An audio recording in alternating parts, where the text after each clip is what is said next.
Hello all, welcome back to my channel. So ఈ వీడియోలో మనం ఆంధ్రప్రదేశ్ ఇంటర్మీడియట్ పబ్లిక్ ఎగ్జామినేషన్స్ 2021లో అడిగిన zoology English medium senior intermediate English medium question paper ఒకసారి చూద్దాము, ఎలాంటి క్వశ్చన్స్ అడిగారో. సో దీంట్లో సెక్షన్ ఏలో మనకంతా 2 మార్క్స్ క్వశ్చన్స్ ఉంటాయి. సో ఇందులో మనకి ఫస్ట్ క్వశ్చన్ వచ్చేసి క్లోరైడ్ షిఫ్ట్. సో ఇది రెస్పిరేషన్లో ఉంటుంది. సో వెరీ ఈజీ క్వశ్చన్, కానీ చాలామంది రాంగ్ రాస్తూ ఉంటారు. సో నెక్స్ట్ క్వశ్చన్ వచ్చేసి glomerular filtration. And third question is the name the cranial meninges covering the brain of the man. There are 3 meninges. Cranial meninges are 3. They are dura mater, arachnoid and pia mater. These are the 3 meninges which are covering the brain of the man anamata.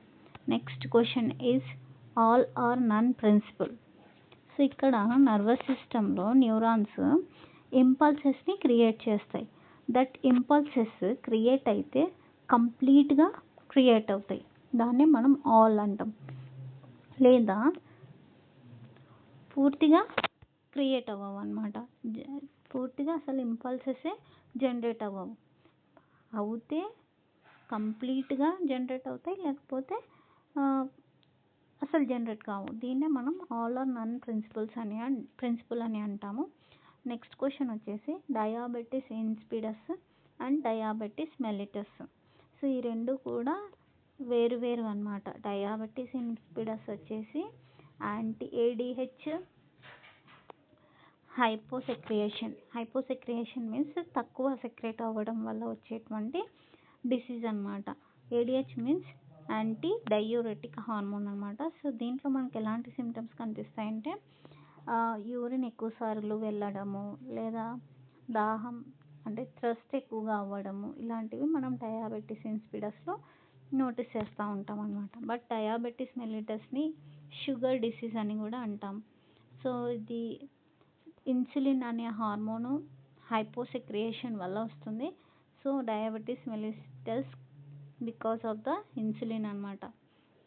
So insulin సరిగ్గా work చేయకపోవడం వల్ల బ్లడ్లో glucose level ఏమవుతుంది, పెరుగుతుందన్నమాట. దీన్నే diabetes mellitus అంటాము. ఈ symptoms ఎట్లా ఉంటాయంటే యూరిన్లో మనకు షుగర్ అనేది అంటే గ్లూకోజ్ అనేది కనిపిస్తూ ఉంటుందన్నమాట. మామూలుగా అంటే యూరిన్ కంపోజిషన్ చూసినట్లయితే ఆ యూరిన్లో 0% షుగర్స్ ఉంటాయన్నమాట. కానీ షుగర్ పేషెంట్స్లో మాత్రము యూరిన్లో షుగర్ అనేది కనిపిస్తూ ఉంటుంది. So this disease is known as diabetes mellitus which is commonly known as sugar disease అని అనమాట. నెక్స్ట్ క్వశ్చన్ వచ్చేసి colostrum is very much essential for the newborn infants. Justify. Colostrum means అప్పుడే produce అయినటువంటి delivery అయిన తర్వాత first early డేస్లో release అయ్యేటువంటి మిల్క్నే colostrum అని అంటాము. ఎల్లో కలర్గా ఉంటాయి ఇవి మిల్క్. సో ఈ మిల్క్ని తాగించడం వల్ల బేబీస్కి న్యాచురల్ ఇమ్యూనిటీ అనేది పెరుగుతూ ఉంటుంది. ఎందుకంటే ఈ కొలోస్ట్రమ్ పాలలో IgA యాంటీబాడీస్ ఎక్కువగా ఉంటాయి కాబట్టి న్యాచురల్ ఇమ్యూనిటీ అనేది డెవలప్ అవుతూ ఉంటుందన్నమాట. నెక్స్ట్ క్వశ్చన్ వచ్చేసి what in your view are the reasons for the population explosion especially in India. Population ఎక్కువగా పెరుగుతూ ఉంది కదా, దానికి 2 రీజన్స్ తెలుపమంటున్నాడు. సో నెక్స్ట్ వచ్చేసి what are the advantages of the lactational amenorrhea method అనమాట. So this is very important question అని చెప్పొచ్చు. And next question is what is popularly called as guardian angel of the cell genome. Cell genome అంటే DNA కదా. So DNAని protect చేస్తున్నటువంటి ఏంజల్ని మనం Guardian angel of cell genome. So P53 అనే gene ఏం చేస్తుంది అంటే DNAని మెయింటైన్ చేస్తూ ఉంటుంది అనమాట. అంటే సెల్ డివిజన్ టైంలో రెప్లికేషన్ జరిగేటప్పుడు DNA కరెక్ట్గా సింథసిస్ అయ్యిందా లేదా అని చెక్ చేస్తూ ఉంటుంది అనమాట. ఒకవేళ కరెక్ట్గా సింథసైజ్ కాకపోతే దాన్ని ఇది రిమూవ్ చేస్తూ ఉంటుంది. అందుకే దీన్ని P53ని guardian angel of the cell genome అని అంటారు. నెక్స్ట్ క్వశ్చన్ వచ్చేసి what is electrocardiography and what are the normal components of ECG. These are the 2 marks questions which are asked in the year 2021. And next 4 marks questions చూద్దాము. So 4 marks క్వశ్చన్స్లో చూసినట్లయితే the first question is what are the describe the disorders of respiratory system. So pneumonia, bronchitis, so ఇవన్నీ కూడా disorders of the respiratory system. ఇది చాలా ఫ్రీక్వెంట్గా అడుగుతూ ఉంటాడు. ఎవ్రీ ఇయర్ మనం సీనియర్ ఇంటర్మీడియట్లో క్వశ్చన్స్ని చూస్తూ ఉంటాము. సో అంత ఇంపార్టెంట్ అని చెప్పొచ్చు అనమాట. నెక్స్ట్ క్వశ్చన్ వచ్చేసి draw a labelled diagram of the vertical section of the longitudinal section of the kidney అనమాట. విఎస్ అన్న vertical section or longitudinal section అన్న కూడా మనం అదే డయాగ్రామ్ వేయాలి. సో ఇక్కడ డయాగ్రామ్ డ్రా చేస్తే 2 మార్క్స్ అలాట్ అవుతాయి అండ్ పార్ట్స్ లేబుల్ చేస్తే 2 మార్క్స్ వస్తాయి అనమాట. So at least we have to label 4 parts అనమాట. 4 పార్ట్స్ లేబుల్ చేస్తే మనకు 2 మార్క్స్ అనేవి వస్తాయి అనమాట. నెక్స్ట్ క్వశ్చన్ వచ్చేసి what is Cori cycle, explain the process. Next question వచ్చేసి Addison's disease and Cushing syndrome disease. Next write short notes on B cells. Next sex determination, how sex is determined in human beings. So human బీయింగ్స్లో ఎలాంటి sex determination ఉంటుందంటే it is male heterogamety, that is XX XY type. So next question వచ్చేసి describe erythroblastosis fetalis. This is very very important question. So and కానీ చాలామంది ఇది mistakes చేస్తూ ఉంటారు. కొంచెం జాగ్రత్తగా చదివితే ఇక్కడ మిస్టేక్స్ ఉండకుండా క్లియర్గా 4 మార్క్స్ అనేవి మీకు అలాట్ అవుతాయి. And the next question is explain the different types of cancers.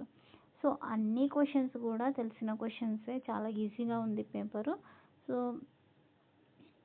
Next వచ్చేసి 8 మార్క్స్ క్వశ్చన్స్. 8 మార్క్స్ క్వశ్చన్స్లో చూసినట్లయితే ఎప్పుడులాగానే describe the structure of the heart of a man with the help of neat labelled diagram. So structure of heart రాయమంటే అందరూ కూడా చాలా బాగా రాస్తారు. But coming to the diagrams, అసలు బైపీసీ స్టూడెంట్స్ అంటేనే డయాగ్రామ్ వేయాలి కదా, అలాంటి మనము డయాగ్రామ్ వేయకపోతే ఎలా. సో ఇక్కడ డయాగ్రామ్ని నెగ్లెక్ట్ చేయొద్దండి. ఎందుకంటే సో మీరు ఎంత బాగా ఎక్స్ప్లెయిన్ చేసినా కూడా దానికి 5 మార్క్సే వస్తాయి. డయాగ్రామ్కి 3 మార్క్స్ ఉంటాయి అన్నమాట. సో డయాగ్రామ్ వేయకపోతే 3 మార్క్స్ అనేవి మీకు కట్ అవుతాయి. సో ఇక్కడ ఎక్కడెక్కడైతే డయాగ్రామ్స్ అవసరం ఉంటాయో అక్కడంతా కూడా డయాగ్రామ్స్ అనేది వేయడం నేర్చుకోండి. So this is very important question అని చెప్పొచ్చు. అండ్ నెక్స్ట్ క్వశ్చన్ వచ్చేసి male reproductive system, draw a labelled diagram of it. So ఇక్కడ మేల్ రిప్రొడక్టివ్ సిస్టమ్ డయాగ్రామ్తో పాటు ఎక్స్ప్లెయిన్ చేయమంటున్నాడు.